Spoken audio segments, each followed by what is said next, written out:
कहता गदेला कि दर्शन कब देबू महतारी।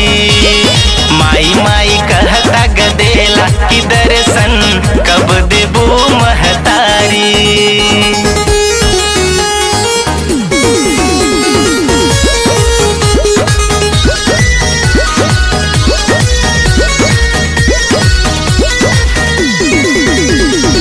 टेढ़ी मेढ़ी बा डगरिया माई चली के अइनी दुअरिया।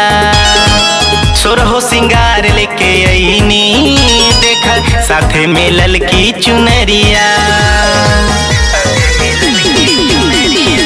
टेढ़ी मेढ़ी बा डगरिया माई चली के अइनी दुअरिया।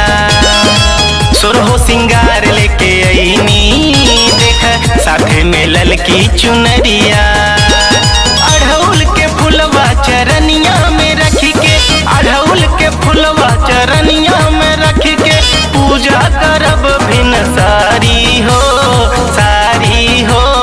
माई माई माई माई कहता गदेला कि दर्शन कब देबू महतारी। माई माई कहता गदेला कि दर्शन कब देबू महतारी।